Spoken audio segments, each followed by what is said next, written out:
Star Tamil செய்திகள். முதலில் தலைப்புச் செய்திகள்.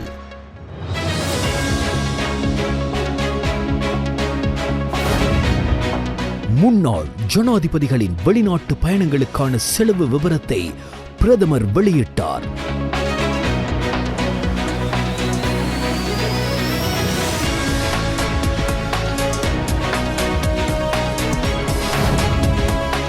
கம்பஹா மஹேன பகுதியில் உள்ள பொது மயானம் ஒன்றில் மறைத்து வைக்கப்பட்டிருந்த ஆயுத தொகையை போலீசார் மீட்டுள்ளனர்.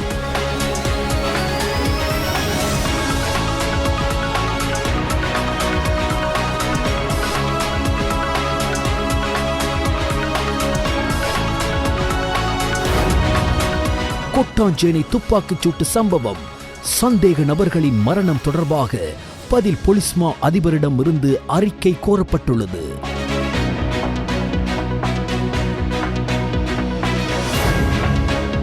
கணேமுள்ள சஞ்சீவ கொலை, இதுவரை 15 பேரிடம் வாக்குமூலங்கள் பதிவு செய்யப்பட்டுள்ளது.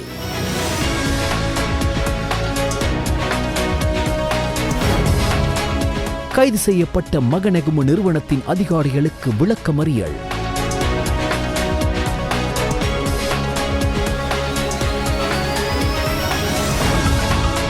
ஈஸ்டர் தின தாக்குதலில் பாதிக்கப்பட்டவர்களுக்கு 245 மில்லியன் ரூபாய் செலுத்தப்பட்டுள்ளதாக சட்டமா அதிபர் உயர் நீதிமன்றத்திற்கு அறிவித்தார்.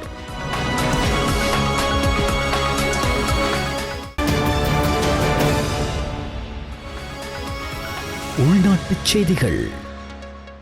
முன்னாள் ஜனாதிபதிகளின் வெளிநாட்டு பயணங்களுக்காக செலவிடப்பட்ட நிதி தொடர்பில் திடுக்கிடும் தகவல்களை பிரதமர் கலாநிதி ஹரணி அமரசூரிய பாராளுமன்றத்தில் இன்று வெளிக்கொணர்ந்தார். அந்த வகையில் 2010 ஆண்டு தொடக்கம் 2014 ஆண்டு வரையான காலப்பகுதியில் முன்னாள் ஜனாதிபதி மஹிந்த ராஜபக்ஷ அவர்களின் வெளிநாட்டு பயணங்களுக்காக 3572 மில்லியன் ரூபாய் செலவிடப்பட்டுள்ளதாகவும் 2015 தொடக்கம் 2019 வரையான காலப்பகுதியில் முன்னாள் ஜனாதிபதி மைத்ரிபால ஸ்ரீசேனா அவர்களின் வெளிநாட்டு பயணங்களுக்காக 384 மில்லியன் ரூபாய் செலவிடப்பட்டுள்ளதாகவும், அதேவேளை முன்னாள் ஜனாதிபதி கோட்டாபாய ராஜபக்ஷ அவர்களின் வெளிநாட்டு பயணங்களுக்காக 2020 தொடக்கம் 2022 வரையான காலப்பகுதியில் 126 மில்லியன் ரூபாய் செலவிடப்பட்டிருப்பதாகவும், மேலும் 2023 தொடக்கம் 2024 காலப்பகுதியில் முன்னாள் ஜனாதிபதி ரணில் விக்ரமசிங்க அவர்களின் வெளிநாட்டு பயணங்களுக்காக 533 மில்லியன் ரூபாய் செலவிடப்பட்டுள்ளதாகவும், நமது தற்போதைய ஜனாதிபதி அனுரகுமார திசாநாயக்க அவர்களின் வெளிநாட்டு பயணங்களுக்காக 2024 தொடக்கம் 2025 காலப்பகுதியில் 1.8 மில்லியன் ரூபாவை செலவிடப்பட்டிருப்பதாகவும் பிரதமர் கலாநிதி ஹரணி அமரசூரிய தெரிவித்தார். முன்னாள் ஜனாதிபதி மஹிந்த ராஜபக்ஷவால் 2013 ஆண்டில் அதிகளவு செலவு செய்யப்பட்டுள்ளதாகவும், இது 1.144 மில்லியன் ரூபாய் என்றும் பிரதமர் சுட்டிக்காட்டினார்.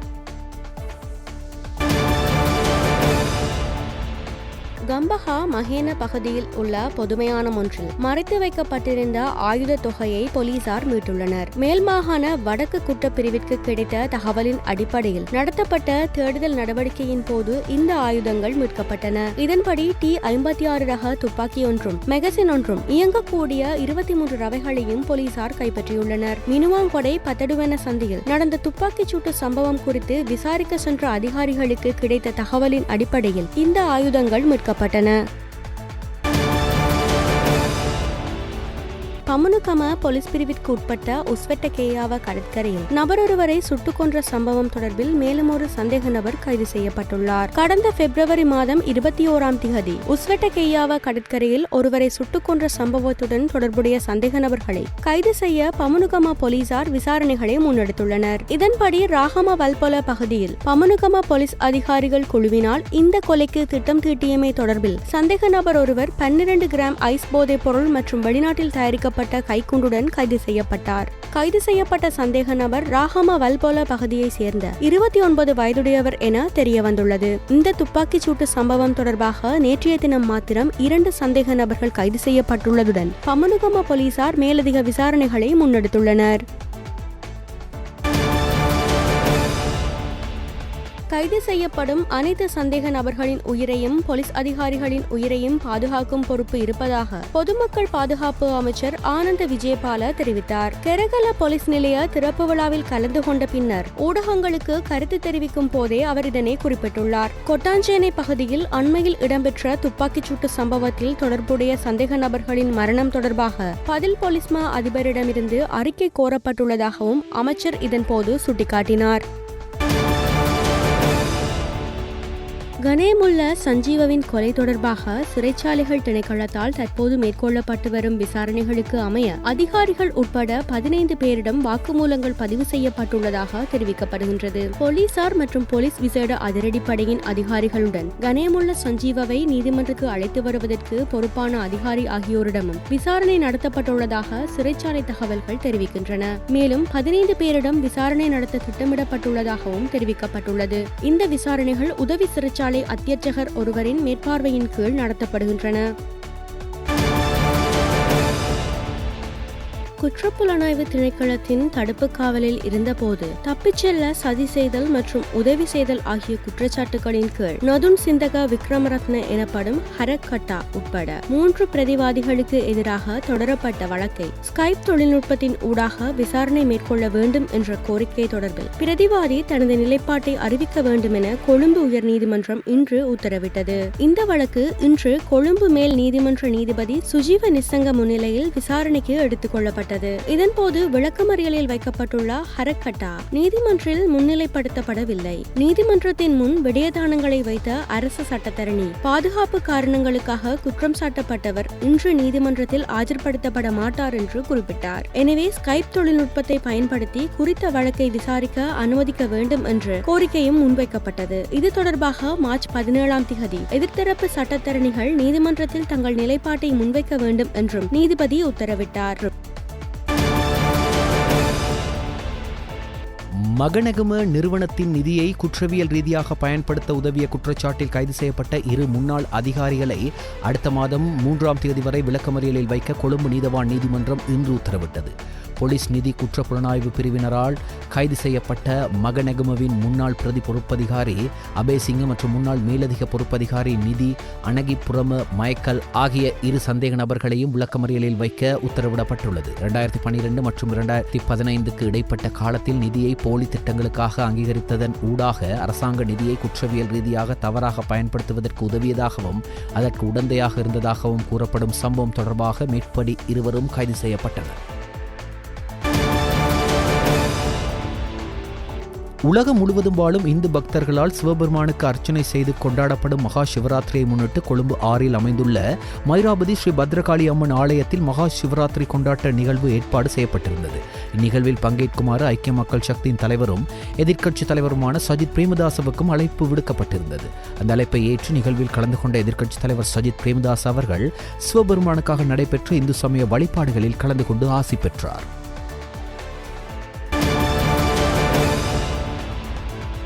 நாட்டின் தற்போதைய பாதுகாப்பு நிலைமை தொடர்பில் ஜனாதிபதி அனுரகுமார் திசாநாயக்க தலைமையில் நேற்று ஜனாதிபதி அலுவலகத்தில் சந்திப்பொன்று இடம்பெற்றது.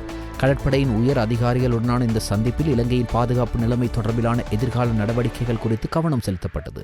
தேசிய பாதுகாப்பை உறுதிப்படுத்த கடல் பரப்பில் மேற்கொள்ளப்படும் முன்னெடுப்புகள், கடல் மார்க்கமாக நடைபெறும் ஆயுத விற்பனை மற்றும் போதைப்பொருள் விற்பனை சுற்றி வளைப்பு உள்ளிட்ட ஆழ்கடலில் மேற்கொள்ளப்படும் கண்காணிப்பு முன்னெடுப்புகள் குறித்தும் இங்கு விரிவாக ஆராயப்பட்டது. பாதுகாப்பு பிரதி அமைச்சர் அருண ஜெயசேகர, பாதுகாப்பு அமைச்சின் செயலாளர் air vice marshal Sampath Thuyacontha, கடற்படை தளபதி வைஸ் அட்மிரல் காஞ்சன பனாகுட உள்ளிட்டவர்களும் கடற்படையின் உயர் அதிகாரிகளும் பலரும் இதில் கலந்து கொண்டனர். நாட்டின் தற்போதைய பாதுகாப்பு நிலைமைகள் தொடர்பான கலந்துரையாடல் ஒன்று ஜனாதிபதி அனுரகுமார திசாநாயக்க மற்றும் விமானப்படையின் உயர் அதிகாரிகளுக்கு இடையில் இன்று ஜனாதிபதி அலுவலகத்தில் நடைபெற்றது. இதன்போது நாட்டின் பொருளாதார நிலைமைகள் தொடர்பான எதிர்கால செயற்பாடுகள் குறித்து கவனம் செலுத்தப்பட்டதுடன் வலுவான விமானப்படையாக இலங்கை விமானப்படையை வலுப்படுத்தல், இலங்கை ராணுவம் மற்றும் கடற்படையின் முன்னெடுப்புகளுக்காக விமானப்படையின் ஒத்துழைப்பை பெற்றுக் கொள்வது தொடர்பிலும் கலந்துரையாடப்பட்டது. இம்முறை வரவு செலவு திட்டத்தில் இலங்கை விமானப்படைக்கான ஒதுக்கீடுகள் அளவு மற்றும் விமானப்படையில் தற்போது காணப்படும் தேவைகள் குறித்தும் இதன்போது கவனம் செலுத்தப்பட்டது. பாதுகாப்பு பிரதி அமைச்சர் அருண ஜெயசேகர, பாதுகாப்பு அமைச்சின் செயலாளர் air vice marshal Sampath Thuyacontha, விமானப்படை தளபதி ஏர் மார்ஷல் பந்து எதிர்சிங்க உள்ளிட்ட விமானப்படையின் உயர் அதிகாரிகள் பலரும் இதில் கலந்து கொண்டனர்.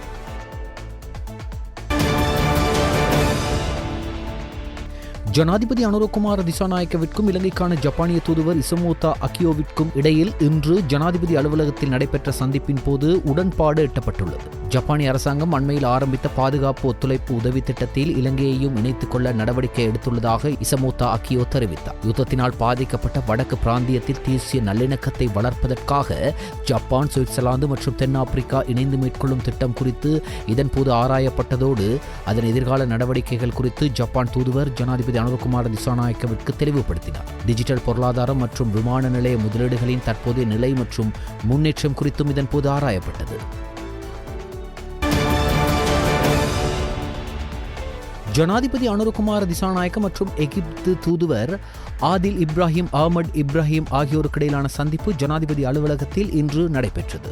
இலங்கை மற்றும் எகிப்துக்கு இடையிலான நீண்ட காலமாக காணப்படும் நட்புறவை பலப்படுத்துவது தொடர்பிலும் இந்நாட்டு சுற்றுலா மற்றும் முதலீட்டு துறைகளில் காணப்படும் பிரச்சினைகள் தொடர்பிலும் இதன்போது கலந்துரையாடப்பட்டது. மத்திய கிழக்கு வலயத்தின் தற்போதைய நிலைமை குறித்தும் இதன்போது கவனத்தில் கொள்ளப்பட்டது. ஜனாதிபதியின் சிரேஷ்ட மேலதிக செயலாளர் ரொஷான் கமகே, எகிப்து அரபு குடியரசு தூதரகத்தின் ஆலோசகர் முகமது மாதி ஆகியோரும் இதன்போது கலந்து கொண்டனர்.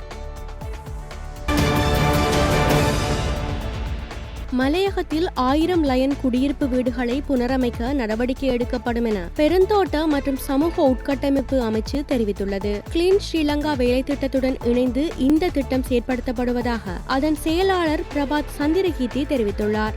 இதற்கமைய பெருந்தோட்டத்துறையுடன் தொடர்புடைய நுவரெலியா, கண்டி, பதுளை, ரத்தினபுரி, மொனராகலை உள்ளிட்ட மாவட்டங்களில் காணப்படுகின்ற தோட்ட குடியிருப்புகள் தெரிவு செய்யப்பட்டுள்ளதாக பெருந்தோட்ட மற்றும் சமூக உட்கட்டமைப்பு வசதிகள் அமைச்சின் செயலாளர் பிரபாத் சந்திரகீர்த்தி தெரிவித்தார். குறித்த தோட்ட குடியிருப்புகளை சுத்திகரித்து புனரமைப்பு செய்து வர்ணம் பூசி சாதாரணமான முறையில் வாழக்கூடிய நிலைமையை ஏற்படுத்துவதே இதன் நோக்கமாகும் என கூறினார். இந்த தோட்ட குடியிருப்புகளில் வசிக்கும் மக்களுக்கு அடையாள அட்டை வழங்குதல், பிறப்புச் சான்றிதழை பெற்றுக் கொடுத்தல் உள்ளிட்ட விடயங்கள் தொடர்பிலும் அவதானம் செலுத்தப்பட உள்ளதாக அவர் மேலும் தெரிவித்தார்.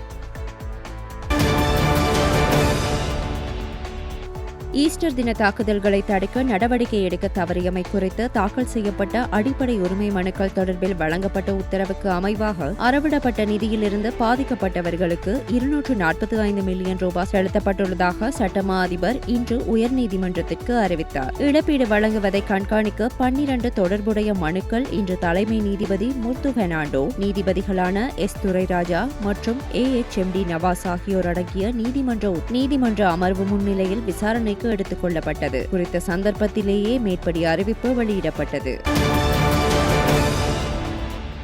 கொழும்பு கிராண்ட் பாஸ் போலீஸ் பிரிவின் கம்பிலிகொட்டுவ பகுதியில் கூரிய ஆயுதத்தால் தாக்கப்பட்டதில் ஒருவர் காயமடைந்து கொழும்பு தேசிய மருத்துவமனையில் அனுமதிக்கப்பட்ட நிலையில் சிகிச்சை பலனின்றி உயிரிழந்தார். இந்த சம்பவத்தில் உயிரிழந்தவர் கிராண்ட் பாஸ் கம்பிலிகொட்டுவ பகுதியைச் சேர்ந்த 52 வயதுடைய நபர் என்றும் போலீசார் தெரிவித்தனர். வீட்டு வாடகை தொடர்பாக ஏற்பட்ட தகராறு அதிகரித்ததை அடுத்து இறந்தவர் கணவன் மற்றும் மனைவியையும் கூரிய ஆயுதத்தால் தாக்கி காயப்படுத்தியதாகவும் பின்னர் இறந்தவரின் கையில் இருந்த கூரிய ஆயுதத்தை பறித்த கணவன் அதே ஆயுதத்தால் இறந்தவரை தாக்கியதாகவும் விசாரணையில் தெரியவந்துள்ளது. சம்பவத்தில் சந்தேக நபரும் அவரது மனைவியும் காயமடைந்து கொழும்பு தேசிய வைத்தியசாலையில் சிகிச்சை பெற்று வருகின்றனர். கிராண்ட் பாஸ் போலீசார் மேலதிக விசாரணைகளை மேற்கொண்டு வருகின்றனர்.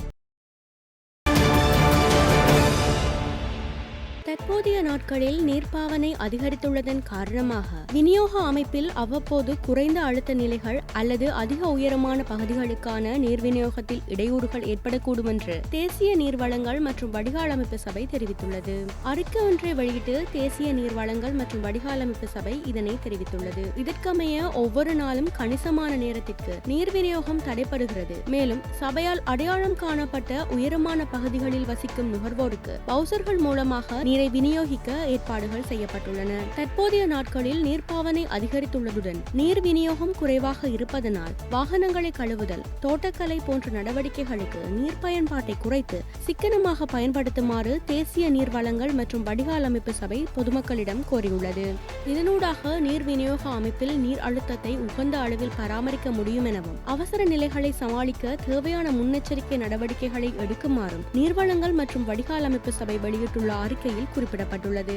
நீர்நிலைகளில் நீர்மட்டம் குறைவாக இருந்தாலும் மக்களின் நீர் நுகர்வு கணிசமாக அதிகரித்துள்ள போதிலும் நீர் உற்பத்தியில் எந்த குறைவும் ஏற்படவில்லை என்றும், சாதாரண அளவை விட சுமார் 102 மடங்கு அதிக அளவில் நீர் உற்பத்தி செய்யப்பட்டு விநியோகிக்கப்படுவதாகவும் தெரிவிக்கப்பட்டுள்ளது. உப்பு நீர் ஆற்று நீரில் கலப்பதை தடுக்க தற்காலிக தடுப்புகளை அமைக்க நடவடிக்கை எடுக்கப்பட்டுள்ளதாகவும் மேற்படி அறிக்கையில் சுட்டிக்காட்டப்பட்டுள்ளது. இருப்பினும் இந்த வறட்சியான காலநிலை காரணமாக மக்கள் எதிர்கொள்ளும் அசௌகரியங்களை குறைக்க தேசிய நீர்வளங்கள் மற்றும் வடிகாலமைப்பு சபை மிகுந்த அர்ப்பணிப்புடன் செயற்பட்டு வருவதாக தொடர்புடைய அறிக்கையில் மேலும் தெரிவிக்கப்பட்டுள்ளது.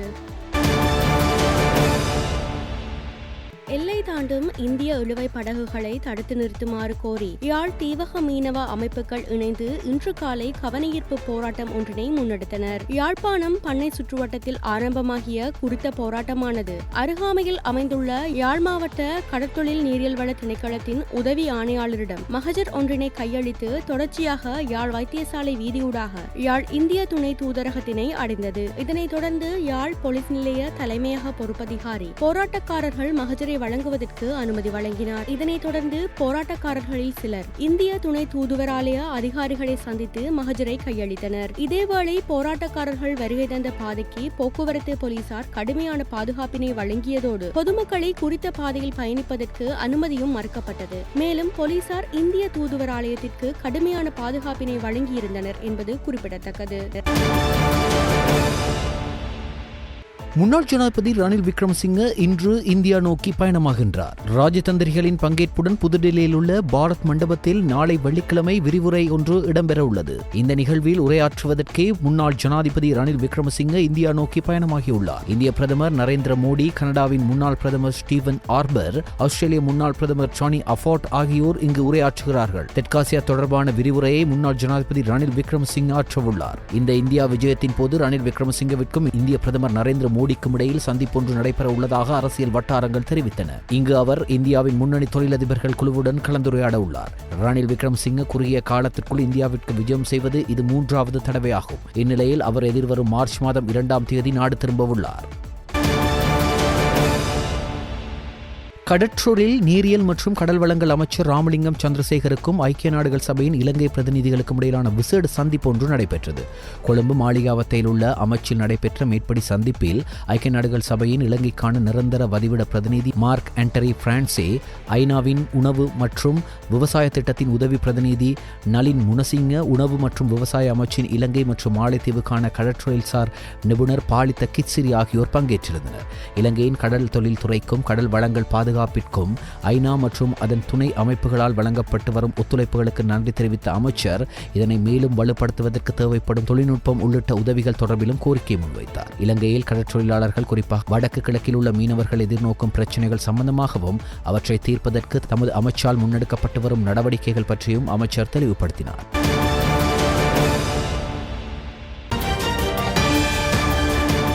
செய்திகள் தொடர்கின்றன. வெளிநாட்டு செய்திகள். நடிகை விஜயலட்சுமி நாம் தமிழர் கட்சியின் தலைமை ஒருங்கிணைப்பாளர் சீமான் மீது திருமண மோசடி, பாலியல் வன்கொடுமை, கருக்கலைப்பு ஆகிய புகார்களை கொடுத்திருந்தார். இந்த வழக்கை ரத்து செய்ய கோரி சீமான் தாக்கல் செய்த மனுவை சென்னை உயர்நீதிமன்றம் தள்ளுபடி செய்தது. மேலும் விஜயலட்சுமியே புகாரை வாபஸ் பெற்றிருந்தாலும் போலீசாருக்கு விசாரணை செய்ய அதிகாரம் உண்டு. 12 வட்டாரங்களில் விசாரித்து அறிக்கை தாக்கல் செய்ய வேண்டும் என நீதிமன்றம் உத்தரவிட்டது. இந்த நிலையில் இந்த வழக்கு தொடர்பான விசாரணைக்கு சீமான் சென்னை வளசரவாக்கம் காவல் நிலையத்தில் ஆஜராக வேண்டும் என நோட்டீஸ் அனுப்பப்பட்டது. மேலும் இந்த விசாரணைக்கு சீமான் ஆஜராகும் நிலையில் அவரிடம் பரிசோதனை நடத்தவும் காவல்துறை திட்டமிட்டிருந்ததாக கூறப்படுகிறது. ஆனால் சீமான் ஆஜராகவில்லை. அவருக்கு பதிலாக அவரின் வழக்கறிஞர்கள் ஆஜராகி சீமான் முன்னரே திட்டமிட்ட கட்சி தொடர்பான பணிகளின் பயணத்தில் இருப்பதால் அவரால் ஆஜராக முடியவில்லை. இந்த புகார் குறித்த விசாரணையை 4 வாரங்களுக்கு ஒத்திவைக்க வேண்டும் என கடிதம் கொடுத்திருக்கின்றனர். இதற்கிடையில் வளசரவாக்கம் காவல்துறையினர் சீமான் வீட்டில் நோட்டீஸ் ஒட்டியிருக்கின்றனர். அந்த நோட்டீஸை சீமான் வீட்டில் இருந்த இருவர் கிழித்ததாக கூறப்படுகிறது. மேலும் சீமான் வீட்டில் இருந்த காவலாளியிடம் துப்பாக்கி இருந்தது. அந்த துப்பாக்கியை காவல்துறையினர் கேட்டதாக கூறப்படுகிறது. ஆனால் ஏற்பட்ட வாக்குவாதத்தில் சீமானின் காவலாளிக்கும் காவல்துறையினருக்கும் இடையே மோதல் ஏற்பட்டிருக்கிறது. அதைத் தொடர்ந்து காவல்துறையினர் சீமானின் காவலாளி மற்றும் ஒட்டப்பட்ட நோட்டீஸை கிழித்த நபரையும் கைது செய்துள்ளனர். இதனிடையே வீட்டில் இருந்த சீமானின் மனைவி கயல்விழி காவலாளியின் செயலுக்கு போலீசாரிடம் மன்னிப்பு கேட்டுள்ளார். செய்தியாளர்களிடம் நடந்து கொள்கிறார்கள். இந்த சம்பவத்தில் காவலாளியை சற்று நேரத்தில் அந்த காவலாளியை காவல்துறையினர் வலுக்கட்டாயமாக ஏற்கக்கூடிய காட்சிகள் நாம் ஏற்க முடியும். துப்பாக்கி துப்பாக்கி எடுத்து கூறி அவர்கள் காட்சிகள் இருக்கிறது.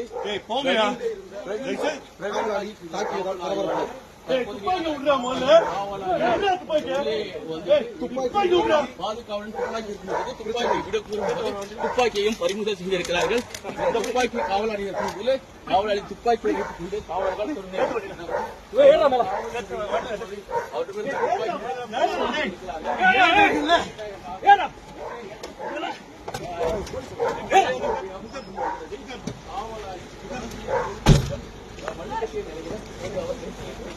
சீமானின் மனைவி போலீசாரிடம் தற்போது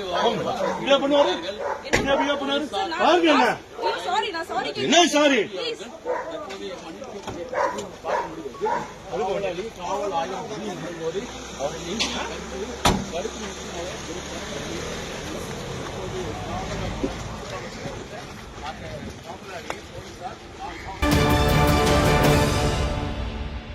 சூடானில் ராணுவ விமானம் விழுந்து ஏற்பட்ட விபத்தில் 46 பேர் உயிரிழந்துள்ளதுடன் மேலும் 10 பேர் படுகாயமடைந்துள்ளதாக சர்வதேச ஊடகங்கள் தகவல் வெளியிட்டுள்ளன. வெள்ளை ஓர்துமானின் வடக்கு பகுதியில் உள்ள வாடி சீட்னா ராணுவ விமான நிலையத்திற்கு அருகிலுள்ள குடியிருப்பு பகுதியில் இந்த விபத்து இடம்பெற்றுள்ளது. விமான விபத்து பெரும்பாலும் தொழில்நுட்ப காரணங்களால் ஏற்பட்டிருக்கலாம் என்று ராணுவ வட்டாரங்கள் தெரிவித்துள்ளன. இதில் விமானத்தில் பயணித்த ராணுவ வீரர்கள் மற்றும் வீடு உள்ளிட்ட பகுதியில் இருந்த பொதுமக்கள் உட்பட 46 பேர் உயிரிழந்துள்ளதாக அந்நாட்டு அரசு அதிகாரிகள் தெரிவித்துள்ளனர். தாய்லாந்தின் தலைநகர் பாங்காக்கின் கிழக்கே உள்ள பிராச்சின்பூரி மாகாணத்தில் 49 சுற்றுலா பயணிகளை ஏற்றி சென்ற பஸ் கட்டுப்பாட்டை இழந்து வீதியை விட்டு விலகி சென்ற வடிகாலுக்குள் விழுந்து விபத்துக்குள்ளானது. இந்த விபத்தில் 18 பேர் உயிரிழந்துள்ளதுடன் 31 பேர் படுகாயமடைந்தனர். பஸ் பள்ளமான வீதியில் சென்று கொண்டிருந்த போது வாகனம் கட்டுப்பாட்டை இழந்து விபத்துக்குள்ளாகியுள்ளதாக தெரிவிக்கப்படுகிறது.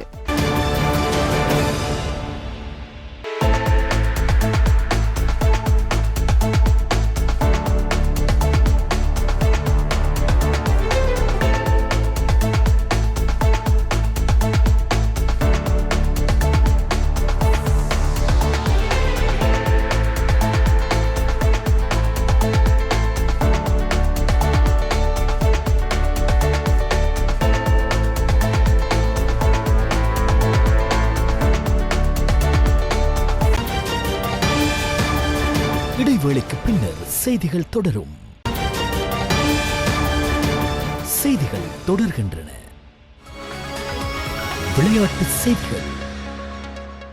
2025 ICC சாம்பியன்ஸ் கிண்ண தொடரின் நேற்றைய ஆட்டத்தில் ஆப்கானிஸ்தான் அணி இங்கிலாந்து அணியை 8 ஓட்டங்களால் தோற்கடித்தது. ஆட்டத்தில் முதலில் துடுப்படுத்தாடிய ஆப்கானிஸ்தான் அணி 50 ஓவர்கள் முடிவில் 7 விக்கெட் இழப்புக்கு 25 ஓட்டங்களை பெற்றது. இந்த நிலையில் இன்று நடைபெறவிருந்த 9வது போட்டியில் பாகிஸ்தான் மற்றும் பங்களாதேஷ் ஆகிய அணிகள் மோதுவதாக இருந்தது. போட்டி நடைபெறும் ராவல்பிண்டி பகுதியில் பெய்த மழை காரணமாக நாணய சுழற்சி போடுவதில் தாமதம் ஏற்பட்டது. மழை நின்ற பின் போட்டி நடைபெறும் என நடுவர்கள் அறிவித்திருந்தாலும் மழை விடாமல் தொடர்ந்து பெய்ததால் போட்டியை நடத்த முடியாமல் போட்டி ரத்து செய்யப்படுவதாக நடுவர்கள் அறிவித்துள்ளனர். வடக்கு வடமத்திய கிழக்கு மற்றும் ஊவா மாகாணங்களிலும் மாத்தறை நுவரெலியா மற்றும் அம்பாந்தோட்ட மாவட்டங்களிலும் அவ்வப்போது மழை அல்லது இடியுடன் கூடிய மழை பெய்யக்கூடும் என வளிமண்டலவியல் திணைக்களம் எதிர்வு கூறியுள்ளது. ஏனைய பகுதிகளில் மாலை அல்லது இரவில் அவ்வப்போது மழை அல்லது இடியுடன் கூடிய மழை பெய்யக்கூடும் என அந்த திணைக்களம் வெளியிட்டுள்ள வானிலை முன்னறிவிப்பில் குறிப்பிடப்பட்டுள்ளது. கிழக்கு மற்றும் ஊவா மாகாணங்களிலும் மாத்தறை நுவரெலியா பொலனர்வ காலி மாத்தர களுத்துறை மற்றும் ரத்னபுரி மாவட்டங்களிலும் சில இடங்களில் 75 மில்லிமீட்டருக்கும் அதிகளவான ஓரளவு பலத்த மழை வீழ்ச்சி எதிர்பார்க்கப்படுகிறது. வடக்கு வடமத்திய கிழக்கு மற்றும் வடமேல் மாகாணங்களிலும் மாத்தளை நுவரெலியா மற்றும் அம்மந்தோட்டை மாவட்டத்திலும் அவ்வப்போது மணித்தியாலயத்திற்கு 30 தொடக்கம் 40 கிலோமீட்டர் வேகத்தில் ஓரளவு பலத்த காற்று வீசக்கூடும். இடியுடன் கூடிய மழை பெய்யும் வேளைகளில் அப்பிரதேசங்களில் தற்காலிகமாக பலத்த காற்று வீசக்கூடுவதுடன் மின்னல் தாக்கங்களால் ஏற்படக்கூடிய பாதிப்புகளை குறைத்துக் கொள்ள தேவையான முன்னெச்சரிக்கை நடவடிக்கைகளை எடுத்துக் கொள்ளுமாறு வளிமண்டலவியல் திணைக்களம் பொதுமக்களுக்கு அறிவுறுத்தியுள்ளது.